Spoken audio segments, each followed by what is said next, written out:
ok. Quello è il pino nero fatto.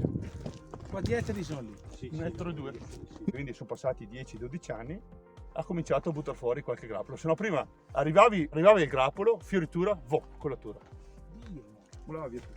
Ma perché se vuoi vedere la produttività, quello sì che produce, ammazza. Cos'è? Il pino nero. Quanto ti fa? Mezz'mila pianta? Se sognati, 1,2 m facciamo 25 ettolitri.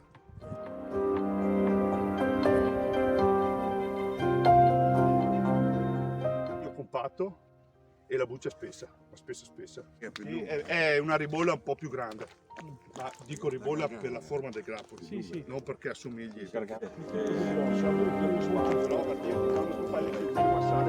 vedi solo su suoli estremamente fertili, lei comincia a trasformarsi, diventa larga, gonfia, spacca prima di maturare. Quando invece scarichi le piante e sono più magre, tende a sgranare il grappolo. Anche la fioritura, se arriva in fioritura e hai già sfogliato, hai una legagione del 30% in meno. Zone meno fertili, sfogli post fioritura, le zone più fertili, sfogli pre fioritura.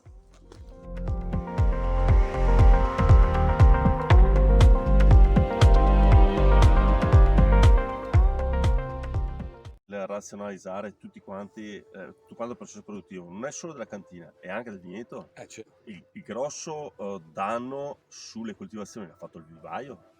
Oggi ti dico, se tu devi integrare le fallanze nel vigneto, no? Puoi azzardarti andare in vivaio, ma te le fai da te, però le fai da te comunque. È una rottura di cazzo che il consumatore non capirà mai, ma è una rottura di cazzo gigante perché devi selezionarti, segnarti le piante, tirarti fuori i tralci, portarle al momento giusto. Dopo quanta roba ti serve? 300, viene fuori 600. Che sono le prendi? Per forza, ce la fate? E abbiamo recuperato un po' di varietà da lì, come inteso come genotipo, e un po' dal vigneto vecchio che aveva Fongaro davanti casa che era già estirpato. E da lì poi si è moltiplicato sempre a massale, cioè non si è mai fatto clonare da nessuna, cioè, perlomeno la Durella da noi è tutta così. È questo.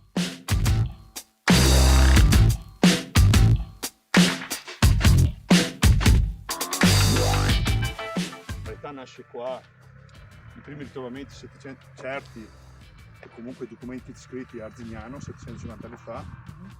Poi se guardiamo a livello proprio di sviluppo areale, le due masse più elevate di viticoltura della Lessinia sono la Val d'Alpone e la Val dell'Arzignano. E no, divento cofautore di un ambient, capisci? Che è fondamentale, perché la viticoltura non è solo trasformo il mio prodotto, lo butto in bottiglia e te lo vendo a te. Cioè, io ogni volta che compro un pezzo di terra, quello che mi piace a me è che l'ho tolto dalle sgriffe della chimica. Quello è il primo gol che ho fatto.